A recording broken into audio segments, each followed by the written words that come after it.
Do you ever feel too overwhelmed to create? Sometimes we have lots of lovely supplies around us, we can see all this creative goodness, and it's just so much to do, we're not sure where to start. Sometimes it's just that life in general is overwhelming and stressful, and we sit down to create knowing it will be good for us and beneficial and help us to process what's going on, but we sit down and just can't start. Me too. I think we all experience that. So for today, what I thought I would do is share with you my low, no pressure ideas that help me to get started, to get into that state of creative flow so that I can enjoy my creativity and enjoy the benefits that that brings. So shall we just jump right into it?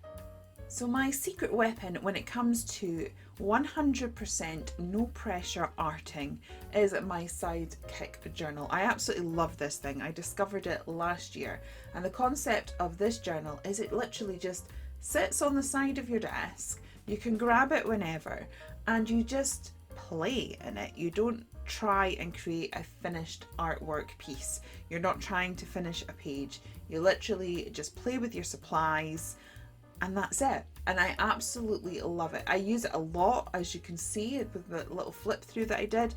I use it a lot sometimes to mop up art supplies that I have, sometimes when I'm feeling a little bit like this where I just don't know where to start. It just almost exercises those creative muscles. So you can see me here, I'm literally just going to flip through and put random brayering. I'm now going on with bubble wrap. And the idea is that you never attempt to actually finish a page, but naturally, because you play in it every so often and that you keep doing bits and bobs in it, eventually you will look at a page and go, I like that, I don't want to do any more to it.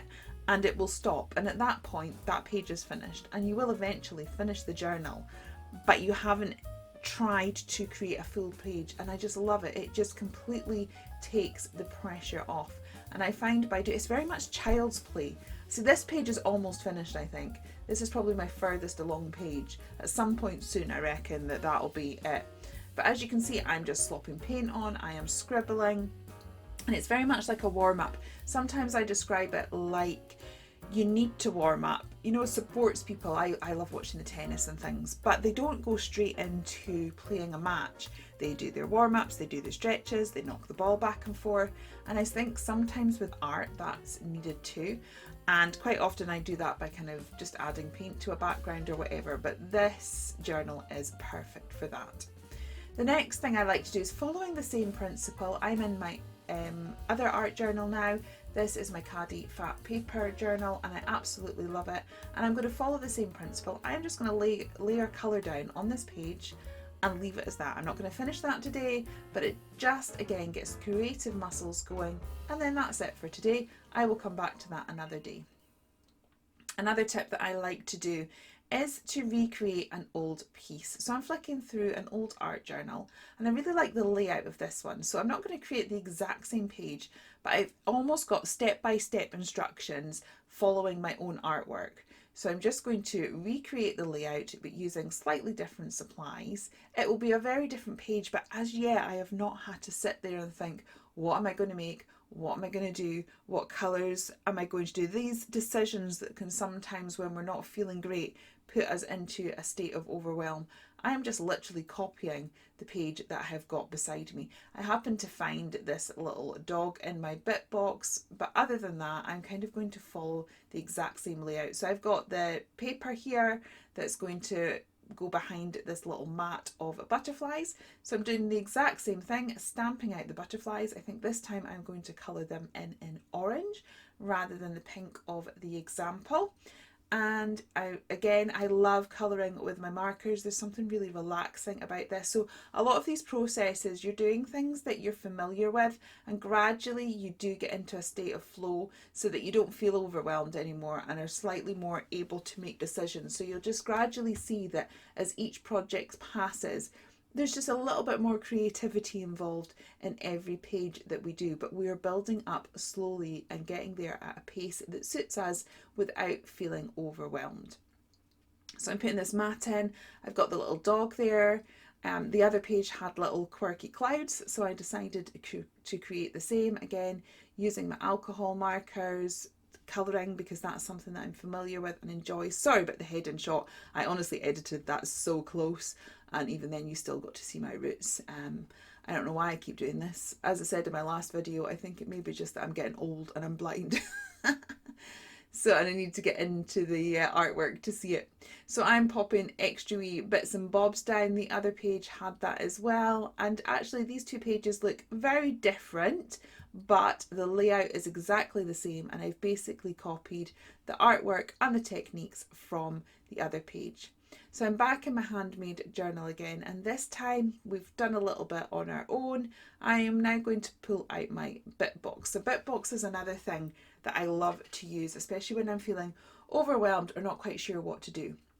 This box is kind of half done artworks, old artworks, bits of leftovers from when I've created before, all put in a box. It's a box of randomness, and sometimes by just sticking a few of these random things together we can create some pretty art. So I start off with different papers. There was a die cut butterfly in there. The confidence that I gained doing the Sidekick Journal is translating in that, and that's why it's quite good for a warm-up. So I was doing those sort of scribbly leaves and hearts in the Sidekick Journal, and I just sort of started following that. As I said, I got into a state of flow, so I was feeling more confident with that. I was doing it without thinking, and I used those techniques in this particular page too.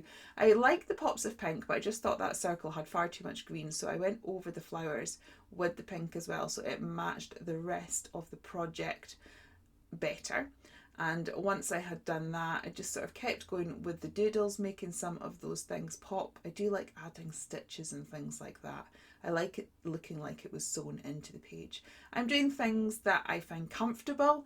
I always like to edge my work. I always like doodly borders. So I'm using techniques and things that I am familiar with, and this helps me, again, as I said, to get into a state of flow. I find once I've done a few pages like this, I could just keep going because I've broken that initial what am I going to do, and you know, creativity, it does take over. I think it was part of you. It's there. It doesn't take too much pushing to get it back.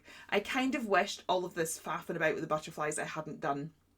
I wished I'd kept it white, but I thought it looked a bit stark against the cream paper, so I did sort of start faffing about, and I kind of coloured it with metallic paper, and then I didn't like that, so then I went over it with gold, and then I added extra doodles. It's okay, but as I said, I kind of wished I left it.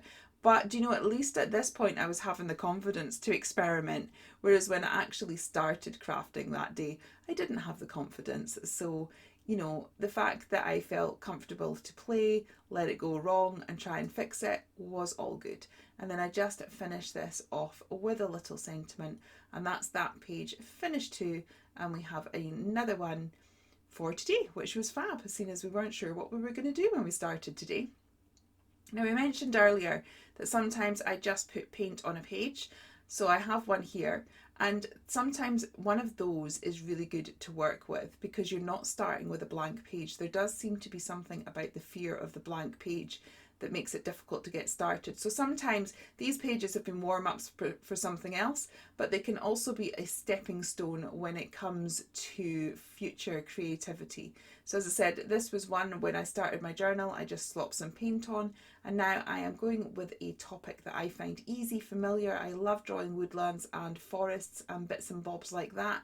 So I am coming in with my acrylic markers over the watercolour background and just drawing in a little woodland. But this time I've had a lot more practice. I have done my Sidekick journal, I have done the page, we have done 2 other pages in the journal. I'm in far more of a state of flow. I've still not pushed myself out of my comfort zone, but today I don't need to do that.